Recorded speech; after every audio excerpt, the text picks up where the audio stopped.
everyone, Sheevaun Moran here, driving for your success. And today I want to talk about cash flow.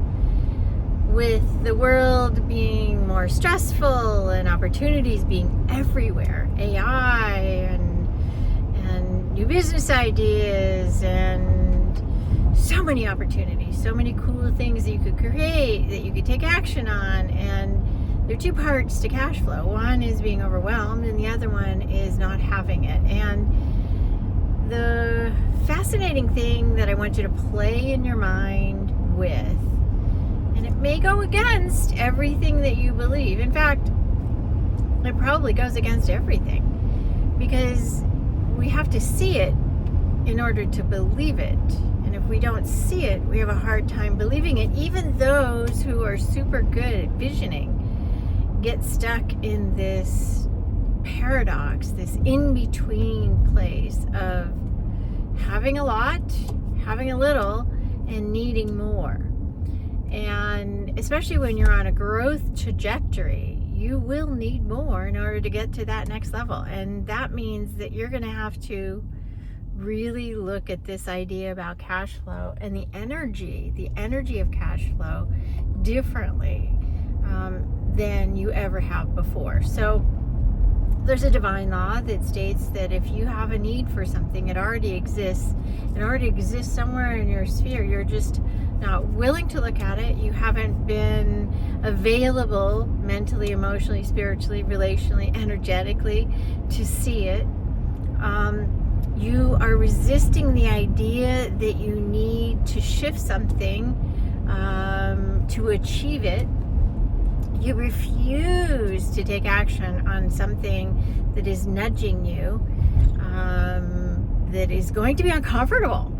And that means you're going to have to do something uncomfortable.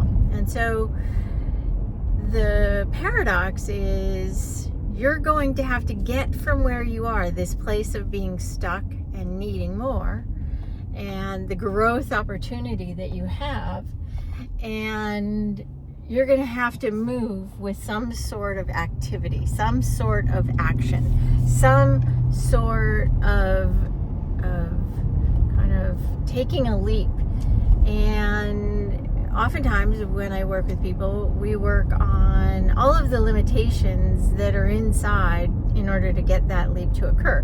So I'll give you some scenarios from previous clients. So sometimes it's been having a conversation with somebody that you don't agree with in another part of the business or in another business. I mean, one of that particular type of scenario has opened up for that client a completely new opportunity to have a collaboration, and now they have collaborated and they have a sub-sector to his original business.